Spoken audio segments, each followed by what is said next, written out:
رسول الکریم اما بعد۔ صحیح بخاری کی حدیث نمبر 233، اس پر بھی بعض لوگوں نے کچھ اعتراضات پیش کیے ہیں۔ میں سب سے پہلے آپ کے سامنے اس حدیث کو کوٹ کرتا ہوں۔ قال حدثنا سلیمان بن حرب قال حدثنا حماد بن زید عن ایوب عن ابی قلابۃ عن انس قال قادم اناس من اکل او ارینۃ۔ سیدنا انس رضی اللہ تعالی عنہ سے مروی ہے، انہوں نے کہا کہ کچھ لوگ اکل یا ارینا قبیلے سے رسول اللہ صلی اللہ علیہ وسلم کے پاس تشریف لائے۔ فاجتووا المدینۃ، تو ان کو مدینہ منورہ کی جو ہوا وہ موافق نہ آئی۔ آج بھی بعض لوگ ہیں یہاں مدینہ مدینہ کرتے رہتے ہیں، لیکن جب مدینہ میں جاتے ہیں نا ان کو ہوا موافق نہیں آتی، اس طرح ہی ہوتا ہے۔ فَأَمَرَهُمُ النَّبِيُّ صلی اللہ علیہ وسلم بِلِقَاهٍ، تو نبی صلی اللہ علیہ وسلم نے ان کو حکم دیا کہ آپ لقاء مقام میں چلے جائیں اور کیا کریں، وَإِن يَشْرَبُوا مِنْ أَبْوَالِهَا وَأَلْبَانِهَا، اور وہاں جا کر آپ اونٹوں کا جو ہے نا پیشاب اور ان کا دودھ ملا کر پئیں تو اللہ تعالیٰ آپ کو شفا دے گا۔ فَانْطَلَقُوا، تو انہوں نے رسول اللہ صلی اللہ علیہ وسلم کی اس بات کو مانتے ہوئے وہاں چلے گئے۔ تو نبی صلی اللہ علیہ وسلم نے باقی روایات میں اور صحیح بخاری کی یہ حدیث تقریباً 13 مرتبہ آتی ہے۔ امام بخاری رحمۃ اللہ علیہ نے اس حدیث کو صحیح بخاری میں ایک مقام پر نہیں بلکہ 13 مقامات پر اس کو ذکر کیا ہے۔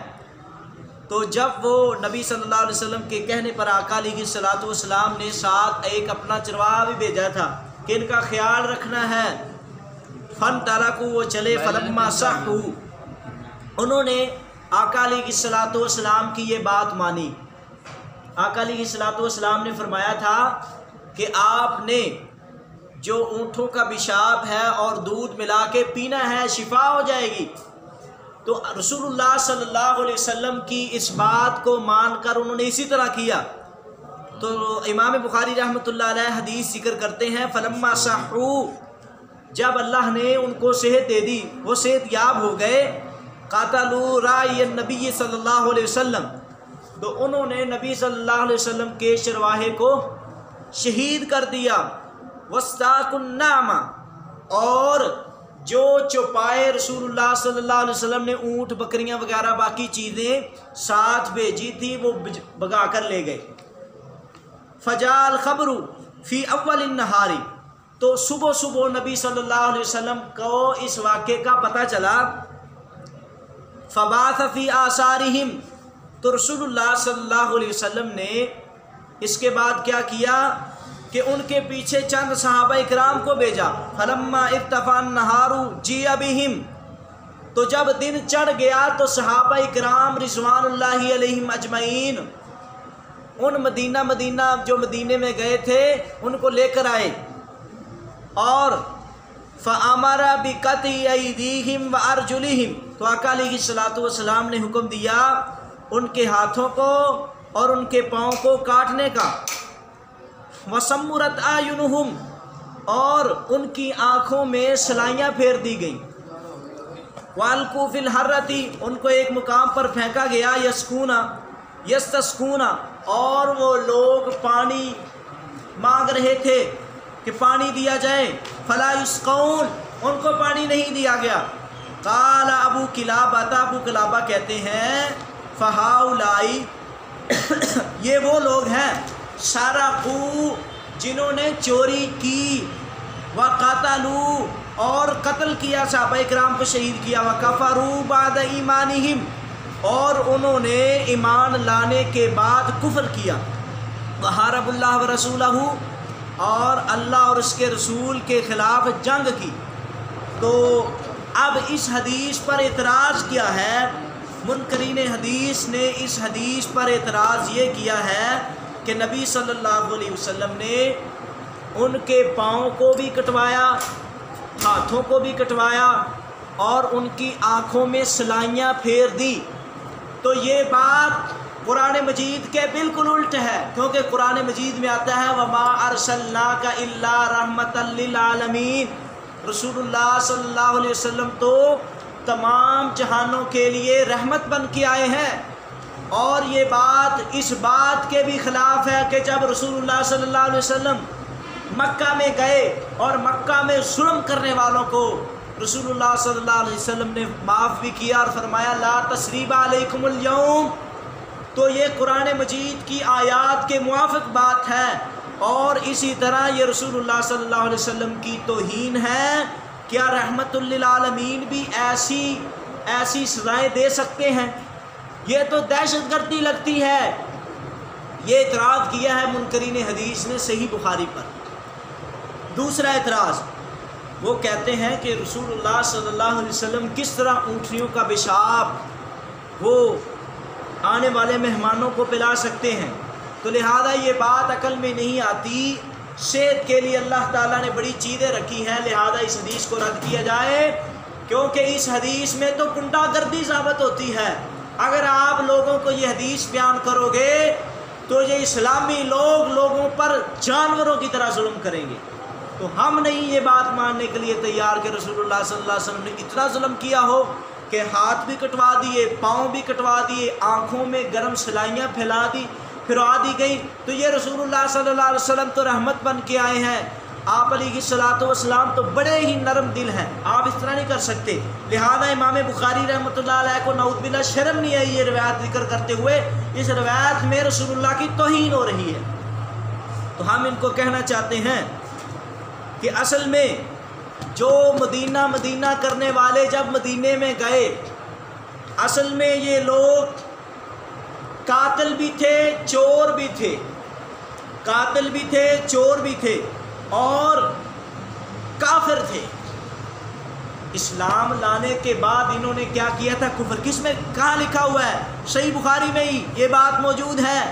قال ابو قلابہ کہتے ہیں فہؤلاء سرقوا، یہ چور تھے، وقتلوا، اور صحابہ کرام کو قتل کرنے والے تھے، وکفروا بعد ایمانہم، اور ایمان لانے کے بعد ان لوگوں نے کفر کیا تھا، اور وحاربوا اللہ ورسولہ، اور اللہ اور اس کے رسول سے انہوں نے جنگ کی تھی۔ اور پہلی بات تو یہ ثابت ہوئی کہ جن لوگوں کے خلاف نبی صلی اللہ علیہ وسلم نے صحابہ کو یہ حکم دیا ہے، یہ چور اور ڈاکو اور دشمنان اسلام تھے۔ تیسرے نمبر پر ہم یہ کہنا چاہتے ہیں، دوسرے نمبر پر، کہ انہوں نے اسلام لانے کے بعد کفر کیا ہے، اور قرآن مجید میں اور اس طرح حدیث صحیحہ میں یہ قانون ہے کہ جو مرتد ہو جائے اس کی سزا اس کو قتل کیا جائے۔ تو جو اسلام لانے کے بعد کفر کرتا ہے اس کی سزا کیا ہے؟ یہ اس کی سزا قتل کرنا ہے۔ اور تیسری بات یہ ہے کہ انہوں نے صحابہ کرام رضوان اللہ علیہم اجمعین پر ظلم کیا ہے، اور منکرین حدیث صحابہ کے دشمن لوگ، کیونکہ ان کو یہاں یہ بات نظر آ رہی ہے کہ صحابہ کو شہید کرنے والوں کو رسول اللہ صلی اللہ علیہ وسلم نے بڑی سخت سزا دی ہے۔ وہ کیوں کہتے ہیں اس حدیث کا رد کیا جائے؟ اس لیے کہتے ہیں کہ کہیں اب بھی کوئی حکمران ابو بکر کو گالیاں دینے والے کو، عمر رضی اللہ تعالیٰ عنہ اور سیدنا علی رضی اللہ تعالیٰ عنہ گالیاں دینے والے کو آج بھی کہیں اسی طرح سزا نہ شروع ہو جائے۔ تو لہذا اس حدیث پر اعتراض کرو تاکہ کہیں اس پر عمل ہی نہ شروع ہو جائے۔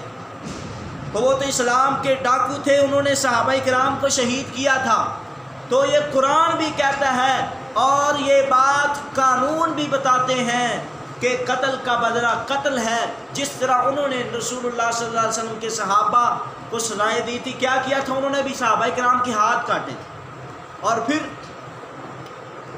صحابہ کرام رضوان اللہ علیہم اجمعین کی آنکھوں میں سلائیاں پھیر دی تھی، اور اسی طرح پاؤں کو بھی کاٹا تھا۔ تو قرآن مجید میں اللہ نے فرمایا کتب علیکم القصاص فی القتل، تو یہ رسول اللہ صلی اللہ علیہ وسلم نے یہ گنڈا گردی نہیں پلائی، آقا علیہ الصلوۃ والسلام نے یہ قصاص دلوایا ہے صحابہ کرام کو، تاکہ ایک دفعہ قصاص دلوایا جائے، بعد میں کوئی بندہ یہ کام نہ کرے۔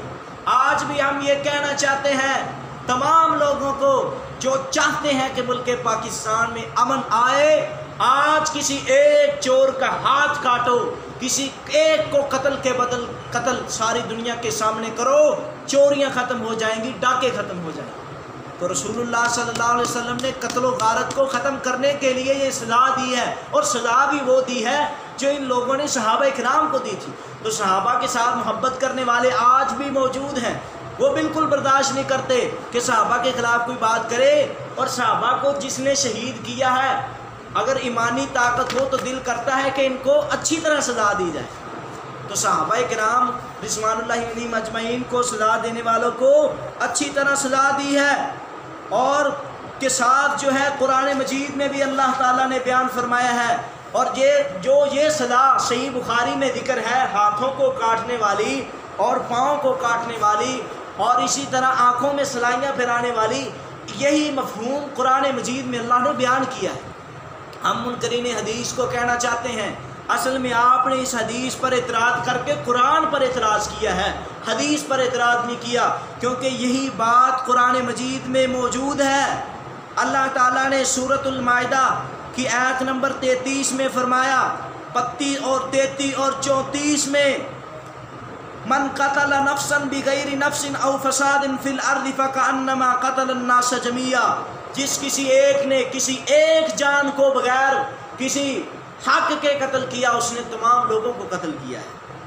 اور اللہ تعالیٰ نے آگے قرآن مجید کی آیت نمبر 33 میں فرمایا، انما جزاء الذین یحاربون اللہ ورسولہ ویسعون فی الارض فسادا ان یقتلوا او یصلبوا او تقطع ایدیہم وارجلہم من خلاف او ينفوا من الارض ذلک لہم خزی فی الدنیا ولہم فی الآخرۃ عذاب عظیم۔ ان لوگوں کی سزا جو اللہ اور اس کے رسول سے جنگ کرتے ہیں اور زمین میں فساد کی کوشش کرتے ہیں، یہی ہے کہ انہیں بری طرح قتل کیا جائے یا پھر انہیں سولی دی جائے، یا ان کے ہاتھ اور پاؤں مخالف سمتوں سے بری طرح کاٹے جائیں اور انہیں اس سرزمین سے نکالا جائے۔ تو یہ تو قرآن مجید ہے۔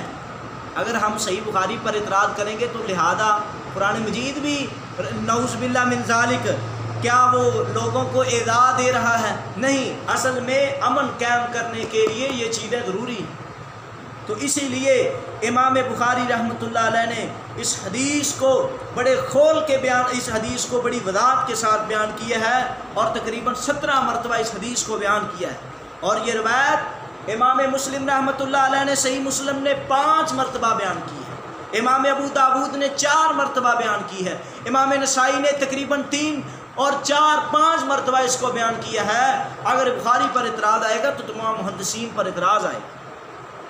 اور سیدنا انس رضی اللہ تعالیٰ عنہ کی یہ حدیث آپ سے تقریباً جن تابعین نے بیان کیا ہے، ابو قلابہ نے صحیح بخاری صحیح مسلم اور مسند احمد میں بیان کیا ہے، اور قتادہ نے صحیح بخاری مسلم اور مسند احمد میں، اور ثابت بنانی نے صحیح بخاری میں، اور عبدالعزیز بن صہیب نے صحیح مسلم میں، اور حمید الطویل نے صحیح مسلم میں، اور معاویہ بن قرہ نے بھی صحیح مسلم میں، اور یحییٰ بن سعید نے سنن نسائی وغیرہ میں، اور سلیمان تیمی نے اس حدیث کو صحیح مسلم میں بیان کیا ہے۔ اتنی باتیں کرنے کا مقصد یہ ہے کہ منکرین حدیث کے نزدیک وہ کہتے ہیں ہم حدیث کو مانتے ہیں، لیکن وہ حدیث جو تواتر کے ساتھ، اتنے حوالے دینے کا مقصد یہ ہے کہ یہ حدیث متواتر کے ساتھ ثابت ہے، تواتر کے ساتھ ثابت۔ اور اسی طرح یہ روایت جو ہے اللہ تعالیٰ نے جو حدود نازل کی ہے نا، اس کے نازل ہونے سے پہلے یہی حکم چلتا تھا، اسی لیے رحمت للعالمین نے اپنے صحابہ کرام پر اصل میں بہت زیادہ ان کو سزا دی گئی تھی، اس سزا کا رسول اللہ صلی اللہ علیہ وسلم نے ازالہ کرنے کے لیے ان لوگوں کو سزا دی۔ اور اسی طرح رہی بات دوسری کہ رسول اللہ صلی اللہ علیہ وسلم کس طرح ہو سکتا ہے کہ پیشاب کا حکم دیں، تو ہم کہنا چاہتے ہیں حکیم محمد نجم الغنی رام پوری کی مشہور کتاب الخزائن الاودیہ، منکرین حدیث کے نزدیک بھی اس کتاب کا بڑا اعتبار ہے، اس میں بھی لکھا ہوا ہے پیشاب اور اس کا استحضاء، اگر کوئی استسقاء، اس کا پینا اگر کوئی بیمار ہو تو اس کے لیے بہت ہی مؤثر ہے۔